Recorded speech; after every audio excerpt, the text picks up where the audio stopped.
السلام عليكم، ازيك يا شباب؟ ورجعنا في فيديو جديد. والنهارده هنتكلم عن سلسله جديده هنحطها في القناه وهي شغال ولا فاكسان. ودي عباره عن ايه؟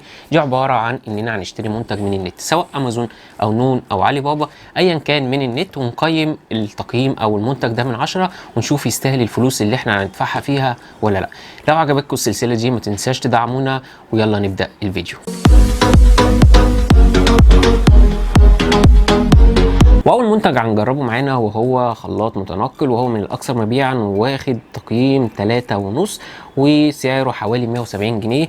فانت وحظك، يعني في 170 في 180 في 190 وفي 200، وفي ناس عامله خصم واخد 8% يعني عامل 155. فطبعا السعر رخيص. فهل ممكن خلاط بالسعر ده ممكن يضرب لك فاكهه او ممكن يعملها بميه بسكر حتى؟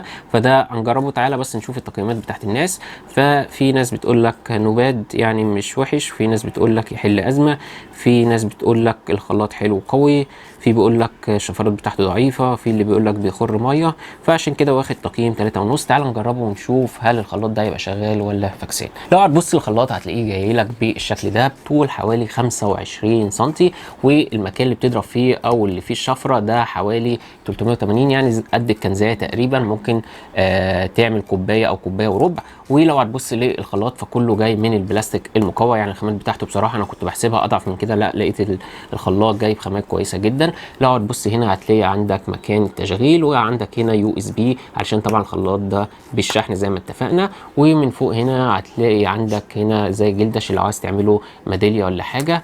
ولو هتبص الخلاط هتلاقيه بيتفتح بالشكل ده عشان لو بيضرب مثلا، لو بتضرب فاكهه ولا اي حاجه وفيها الطفل ولا اي حاجه، ممكن ينزل لك العصير على طول. وبرده ممكن تفكه من هنا، وتلاقي هنا علشان تحط الميه والعصاير بتاعتك. عصاير ايه؟ تحط الفاكهه بتاعتك عشان هو المفروض اللي يعمل عصاير. وبرده لو عايز تفتحه من هنا علشان لو عايز تنظف الخلاط بتاعك. تعالى برده نجرب فيه. مثلا لو هنجيب مثلا اسهل حاجه ايه، اسهل فاكهه ممكن تبقى قطره فاكهه ممكن نجربها، هي هتبقى تقريبا الموز. وانا محضر له صبع موز، وكمان هنحط له ميه عشان برده يساعده في العصر. عصر. تعالى نحط شويه ميه كده حلوين كده.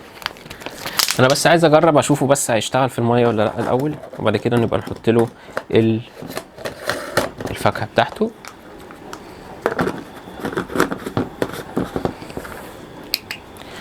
ما شاء الله شكله مش شغال.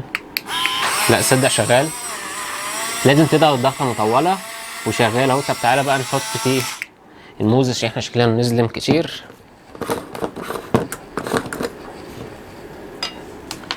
وانا مقطع اهو صباع موز. لو حد عايز طريقه تقطيع الموز برضو ممكن ننزل فيديو من غير سكر ولا اي حاجه.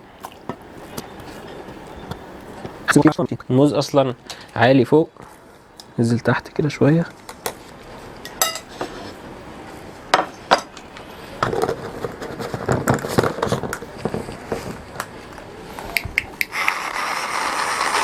تصدق والله بيضرب، انا ما كنتش متخيل. لا ضرب، بس اي نعم لسه الفاكهه ضعيفه او لسه الفاكهه بحالها شويه، بس هو ضارب.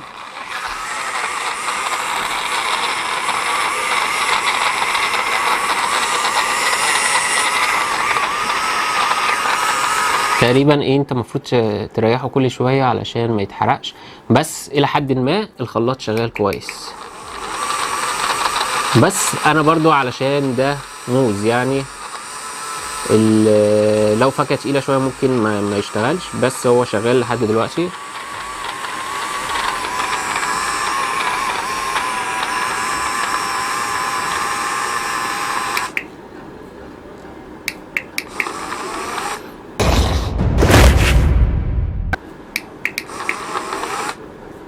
ده خلص شحن ده ولا ايه؟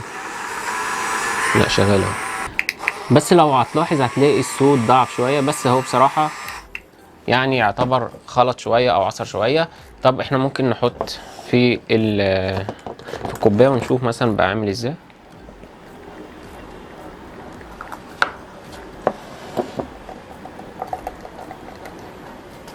طبعا هتلاقي العصير بينزل واحده واحده معاك، علشان الفتحات اللي هم حاطينها او الفتحات الموجوده دي هتلاقيها ضيقه شويه، ودي كويسه علشان لو في اي عصاير او في اي القشره ولا اي حاجه في الفاكهه يمنع اللي هي تنزل. فالخلاط بصراحه انا ما كنتش متوقع اللي هو هيضرب معانا اساسا، والجوده بتاعته كويسه.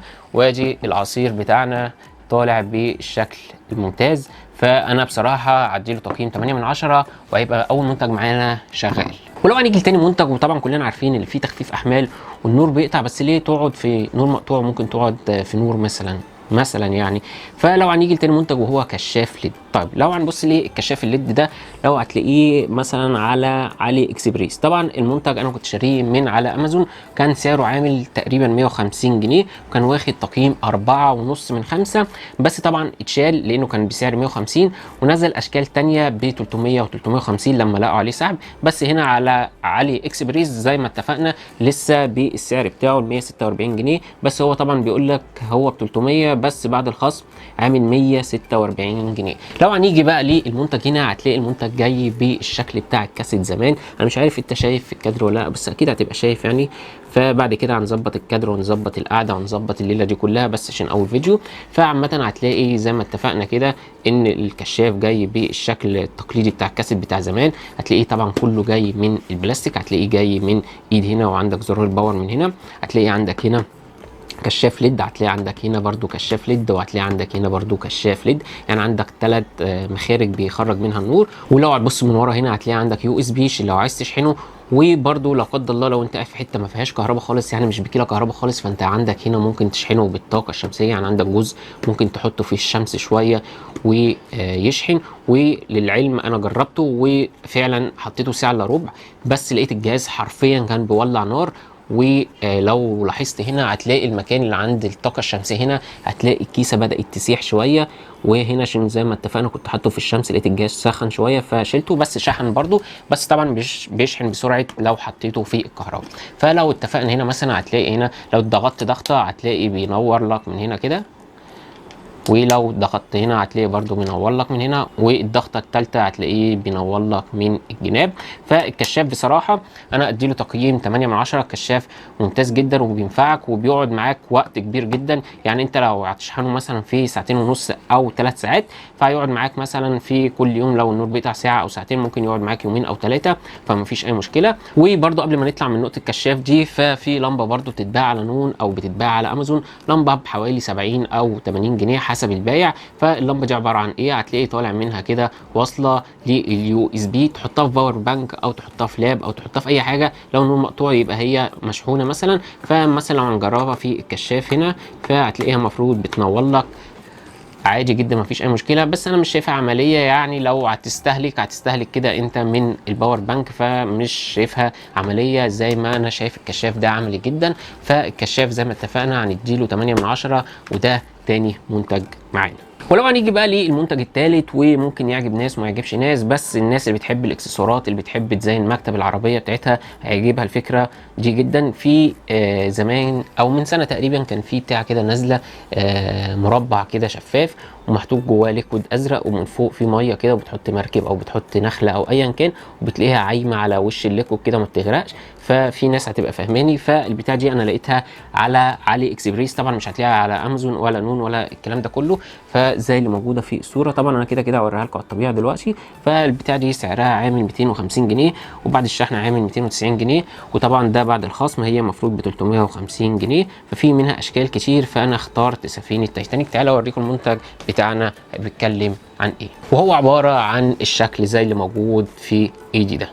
دي ب 250 جنيه عادي جدا مفيش اي مشكله. هي عباره عن ايه؟ عباره عن ازازه كده محطوط لك فيها زي قاعده كده، عشان لو عايز تثبتها مثلا على المكتب بتاعك، او لو عايز تحطها في العربيه ايا كان. ولو لاحظت هنا هتلاقي الليكويد بتاعك زي اتفقنا كده، ليكويد ازرق زي الصابون السائل كده، ومن فوق هتلاقي فيه ميه، وبيحط لك هنا شكل مثلا مركب او ايا كان. وانت مهما قعدت تقلب فيها كده هتلاقي المركب ده ما بيغرقش. فدي الشكل بتاعها. وطبعا من هنا هتلاقي فيه الازازه او طرف الازازه، وهنا في زي ليد كده بتشغلها، بتلاقيها جايه لك بالشكل ده كده. فبصراحه انا عجباني، ومن زمان كنت عايز اشتريها، وكانت حجمها اصغر وبرده كانت عجباني. فالبتاع دي ممكن ما تعجبش ناس، بس بصراحه انا عجباني، واديها برده تقييم 9 من 10. وممكن نحطها في المكتب كده جنبنا عادي. بص شكلها جميل ازاي، يعني هتدفع 250 جنيه وانت مرتاح عادي مفيش اي مشكله. ولو هنيجي بقى للمنتج الرابع والمنتج الاخير معانا، وهو عباره عن فواحه. يعني ايه؟ يعني عباره عن لمبه وبتحط فيها الميه بتاعتك وبتحط فيها السائل او العطر بتاعك، وبتشتغل بقى بتفوح لك الجو كده،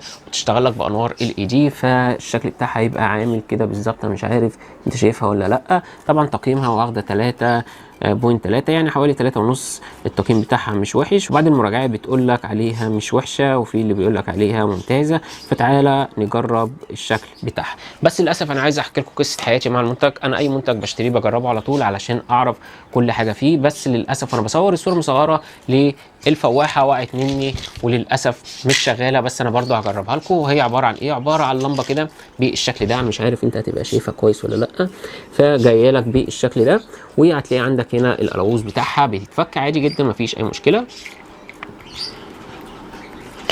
وبتحط هنا الميه وبتحط العطر. طبعا بيبقى فيه حاجات اكسسوارات، او بتحط لك مثلا نخله ولا حاجه عشان لما مثلا نحط الميه. تعالى نحط الميه. بس برضو عايز ابين لك حاجه عشان لو اشتريتها ما تقولش بايظه. هتلاقي فيه الجزء ده كده مبطط من هنا شويه علشان تعرف تثبت الفواحه على المكتب او على اي سطح مستوي. فعشان تعرف توقفها تعالى مثلا نملاها ميه وتحط جزء من العطر بتاعك مثلا حسب التركيز بتاعك. وهنا لو برضو عايزين نتكلم على الله طوقها بس. لو هنبص بقى في الجزء ده، فالجزء ده عباره عن الفلتر اللي بيطلع لك منه العطر. ولو بصينا من فوق هنا هتلاقي عندك العطر بيطلع لك من الفتحه اللي فوق. ولو بصينا من هنا هتلاقي عندك هنا USB علشان توصلها بالكهرباء، وعندك هنا زرار الباور عشان تشغلها. وزي ما اتفقنا هنا عندك هنا الليدات او الانوار اللي بتنور. وهنا زي ما اتفقنا ده المحول او الفلتر، يعني هندخله كده للاخر وتقفل كده الفلتر وتوصلها كده عادي، وتوصلها باي USB وتوصلها بالكهرباء. يعني عندك USB. ليه بقى انا مش شغاله دلوقتي معايا؟ علشان للاسف لما وقعت مني مكان USB ده، لو انت ملاحظه كده في الكاميرا هتلاقي USB ده دخل جوه القلاووز ده. فانا مش عارف بصراحه اعملها، فانا قلت اعمل فيديو برضو وابين لكم. بس بصراحه كانت شغاله والشكل بتاعها ممتاز مفيش اي مشكله. انت لو ملاحظ كده تعمل بقى اضاءات من هنا وبتطلع لك الروايح من هنا. فالشكل بتاعها كان ممتاز جدا، وبالذات لو طافي النور والاضواء. فاديها تقييم بصراحه 8 من 10. وبس كده ده كانت نهايه الفيديو معانا. لو عجبك الفيديو او عجبك السلسله متنساش تدعمنا، واشوفك الفيديو الجاي.